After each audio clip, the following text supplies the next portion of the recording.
अस्सलामुअलैकुम, नमस्कार। मैं हूं रहबत सिबारी और आप देख रहे हैं एडी टीवी नेटवर्क 72। प्राचीन काल में काफ़ी पहले जब राजा महाराजा का शासनकाल हुआ करता था, राजा महाराजा सत्ता में बैठे हुए थे, उस समय उनमें एक नया प्रचलन पैदा हुआ। उनके अंदर एक नई इच्छा पैदा हुई खुद को विशेष दिखाने की। इसके लिए एक नई सभ्यता को प्रचलित किया गया, वो था VIP culture, very important person culture. महत्वपूर्ण व्यक्तित्व दिखाने के प्रचलन। और इसके तहत जब राजा महाराजा अपने राज्य में घर से महल से बाहर निकला करते थे तो उनके आगे सिपाही चलते थे डुग्गी पीटते हुए कि राजा साहब या महाराजा आ रहे हैं। इससे लोग जो हैं रास्ते से हट जाया करते थे। अगर सामने से कोई काफ़िला आता था उसको रोक दिया जाता था। राजा महाराजा के रास्ते को रास्ता देने के लिए दूसरे के रास्ते को रोक दिया जाता था।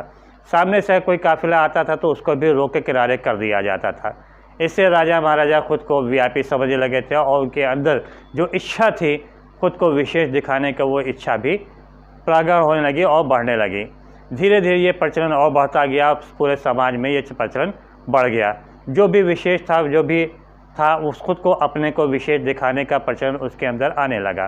खुद को, अपने व्यक्तित्व को, अपने को विशेष दिखाने की कसक सबके अंदर पैदा होने लगी। धीरे धीरे ज़मींदारी आई। ज़मींदारों, जो मजबूत ज़मींदार थे, उनके अंदर भी वीआईपी कल्चर की भावना उत्पन्न हो गई और वो भी वीआईपी कल्चर को उन्होंने भी अडॉप्ट कर लिया, अपना लिया।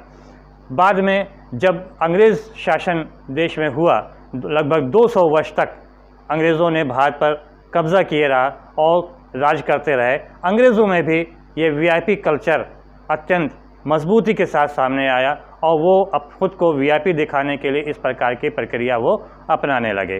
रास्ता जब भी किसी भी कोई बड़ा अधिकारी अंग्रेज़ों का निकलता था, उनका काफ़िला निकलता था, उनका कारवां निकलता था, पहले तो डुग्गी पीटी जाती थी, लेकिन जब थोड़ा सा आधुनिकता आई तो लाउड स्पीकर से ऐलान किया जाने लगा और जैसे ही ऐलान होता था तो वीआईपी कल्चर सब पर हावी हो जाता था। लोग समझते थे कि हाँ, कोई आ रहा है और वो खुद से ही रास्ता साफ कर देते थे और अगर नहीं करते थे तो उनको विभिन्न प्रकार से प्रताड़ित किया जाता था।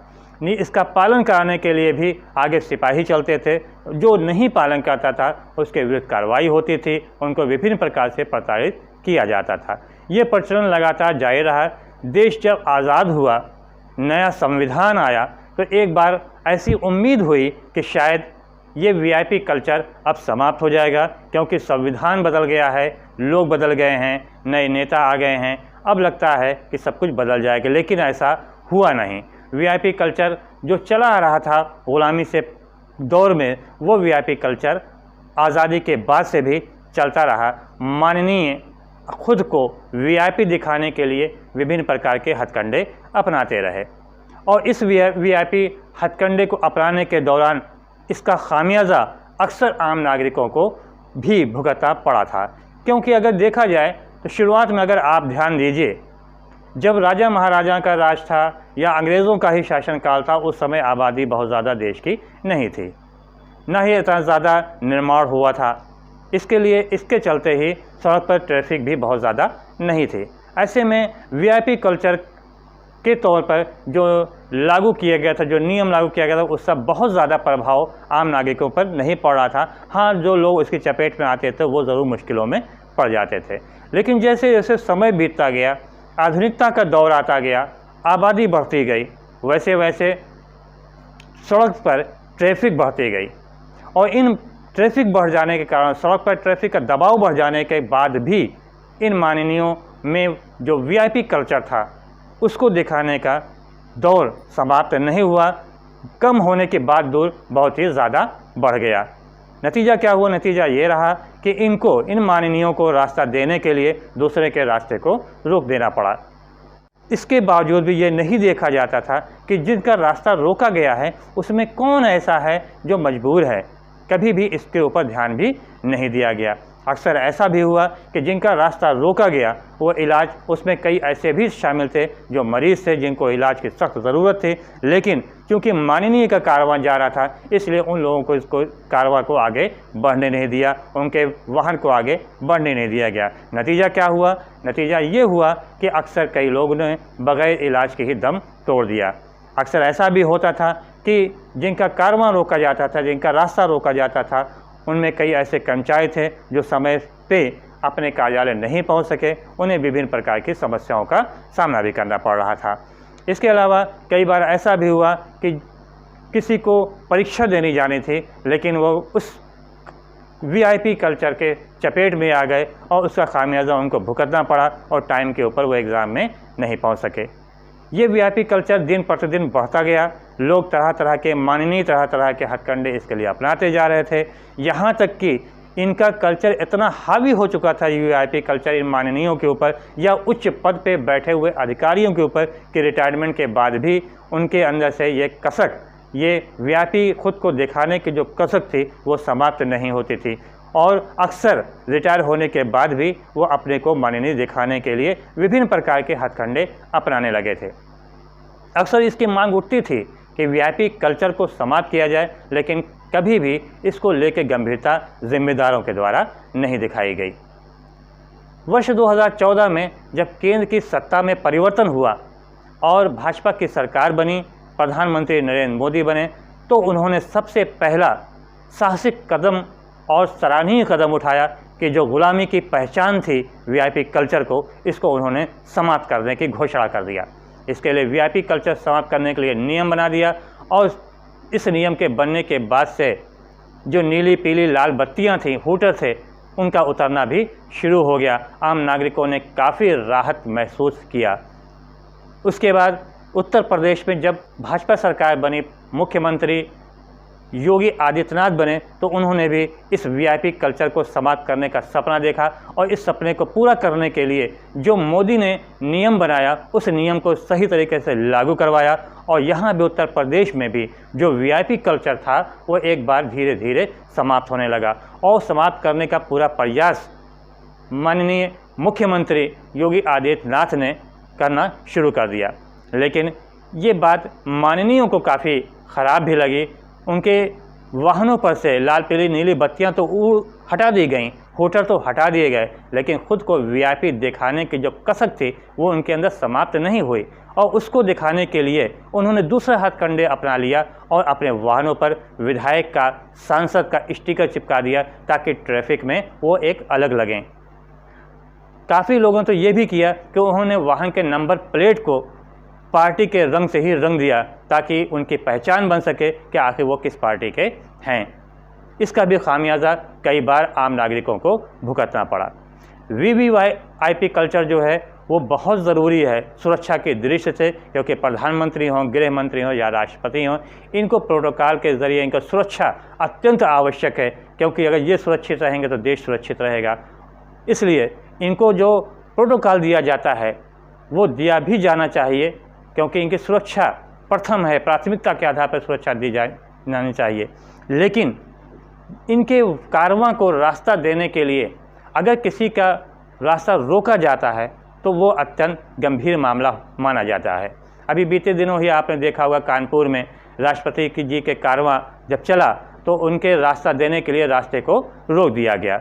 जब रास्ते को रोका गया उसमें एक महिला ऐसी भी थी जिसको इलाज की सख्त ज़रूरत थी, लेकिन समय लग गया और वो महिला वहीं पर उसने दम तोड़ दिया और जब अस्पताल पहुंची तो चिकित्सकों ने उसे मृत घोषित कर दिया। चिकित्सकों ने ये कहा भी कि यदि 10 मिनट पहले अगर ये महिला अस्पताल में आ जाती तो शायद इसकी जान बचाई जा सकती थी। इसकी जानकारी जब राष्ट्रपति को हुई तो उन्होंने दुख भी व्यक्त किया, उन्होंने ट्वीट भी किया और दुख व्यक्त किया। हालांकि उसके बाद उच्चाधिकारियों ने संबंधित परिवार से मिलकर ढांढस बंधाया, सांत्वना दी और माफ़ी भी मांगी। कार्रवाई के नाम पर 3-4 पुलिसकर्मियों को निलंबित भी कर दिया गया, लेकिन ये इसका एक अस्थायी हल नहीं है, अस्थायी समाधान नहीं है। इसमें तो जो नियम है वो ये है कि अगर इनको रास्ता दिया जा रहा है तो किसी को रास्ते को रोका ना जाए बल्कि रूट डाइवर्जन कर दिया जाए, लेकिन कानपुर में ऐसा नहीं किया गया। जिनके ऊपर प्रोटोकॉल की जिम्मेदारी थी उन ज़िम्मेदारों ने ही अपनी ज़िम्मेदारी का निर्वहन सही तरीके से नहीं किया और रूट का डाइवर्जन नहीं किया, जिसका खामियाजा उस महिला वंदना मिश्रा को के परिवार को भुगतना पड़ा। इतना नहीं, अभी बीते दिनों में आपने देखा होगा, 2 दिन पहले ही 3 जुलाई को ज़िला पंचायत अध्यक्ष के लिए मतदान हुआ उत्तर प्रदेश में। काफ़ी स्थानों पर यह देखा गया कि मतदान स्थल से होकर के निकट से होकर गुजरने वाले मार्ग को अवरुद्ध कर दिया गया। लगभग 3 से 4 घंटे वो मार्ग अवरुद्ध रहा। ज़्यादातर स्थान पर तो रूट डाइवर्जन किया गया, लेकिन कुछ स्थान ऐसे भी रहे जहाँ पे रूट डाइवर्जन नहीं हुआ। इसका खामियाजा किसने भुगता? इसका खामियाजा आम नागरिकों ने भुगता। इस तरह का जो वीआईपी कल्चर है, ये ग़ुलामी की जो पहचान है, ग़ुलामी का जो प्रतीक था ये वीआईपी कल्चर, इसको समाप्त करने के लिए प्रधानमंत्री, मुख्यमंत्री ने जो सपना देखा, और एक अच्छा सपना है ये, क्योंकि वीआईपी कल्चर होना भी नहीं चाहिए, क्योंकि आम सारे आदमी एक तरह के होते हैं, सभी इंसान एक तरह के होते हैं, सभी को समान अधिकार है, सभी को समान हक़ है, सभी को सड़क पर चलने का पूरा अधिकार है, क्योंकि सभी टैक्स देते हैं। लेकिन जो वीआईपी हैं, जो अपमाननीय हैं, ये इनके अंदर जो अपने को वीआईपी दिखाने का जो एक भूत सवार है, इस भूत को उतारने के लिए सख्त कानून अगर बनाया गया है तो उस कानून का सख्ती से पालन कराना भी ज़रूरी होगा। जब तक कि इस पर सख्ती नहीं बरती जाएगी, तब तक ये वीआईपी कल्चर जो ग़ुलामी की पहचान बन चुकी है, जो ग़ुलामी के दौर में चला आ रहा था, इस आज़ाद देश में ये ग़ुलामी समाप्त होने वाली नहीं है। आम नागरिकों को भी चाहिए कि इस पर आवाज़ बुलंद करना चाहिए, क्या ताकि ये वीआईपी कल्चर पूरी तरह से समाप्त किया जा सके। जो ज़िम्मेदार इसके हैं, इनके ज़िम्मेदारों को भी चाहिए कि वीआईपी कल्चर समाप्त करने के लिए जो कानून बनाया गया है, इस कानून का पूरी सख्ती से पालन करें। क्योंकि माननीय जो हैं, इनके अंदर जो एक कसक है ख़ुद को वीआईपी दिखा, खाली माननीय ही नहीं हैं, जो भी थोड़ा सा बढ़ गए, थोड़ा सा भी आगे बढ़ गए, कहीं किसी उच्च पद पर बैठ गए, तो इनके अंदर ख़ुद को वीआईपी दिखाने का एक अजीब सा भूत रहता है कि हम वीआईपी हैं, हमको वीआईपी की तरह ही देखा जाए। जबकि ऐसे लोगों को ये चीज़ देखना चाहिए। एक छोटा सा उदाहरण आपको दे दें। अमेरिका के भूतपूर्व राष्ट्रपति बराक ओबामा, जब वो राष्ट्रपति थे तब भी वो सामान्य जीवन व्यतीत करते थे। सारा खर्च जो होता था वो अपनी तनख्वाह से ही देते थे। रिटायरमेंट के बाद आप खुद सोचिए कि वाइट हाउस में 113 कमरों में रहने वाले राष्ट्रपति जब रिटायर हो गए, पूर्व राष्ट्रपति हो गए, तो 9 कमरे वाले में वो गए। लेकिन वहाँ भी वो जब गए तो उन्होंने ख़ुद को वीआईपी नहीं दिखाया, बल्कि एक सामान्य आदमी की तरह उन्होंने व्यवहार किया, सामान्य इंसान की तरह व्यवहार किया। तो हमारे जो माननीय हैं, हमारे देश के जो माननीय हैं, उनको भी ऐसे ही आदर्श से सीखना चाहिए कि हमको किस प्रकार से रहना चाहिए। वीआईपी दिखाने से नहीं होता, वीआईपी बनने से होता है। अगर आप अपना कर्म करेंगे तो कर्म से इंसान वीआईपी होगा। पैसे से, दौलत से, हनक से, बल से कोई वीआईपी नहीं होता। आप कुछ देर के लिए वीआईपी हो सकते हैं, लेकिन जब आप आपका कारवां आगे बढ़ा जाएगा तो जाहिर बात है जो उस पर फंस के खामियाजा जिसने भुगता है वो आपको वीआईपी स्वीकार नहीं करेगा। दोस्तों, अगर आपको हमारे वीडियो पसंद आया हो तो ज़्यादा से ज़्यादा लाइक कीजिएगा, शेयर कीजिएगा, कमेंट कीजिएगा, और अगर आपने सब्सक्राइब नहीं किया है तो सब्सक्राइब ज़रूर से ज़रूर कीजिएगा। धन्यवाद। जय हिंद।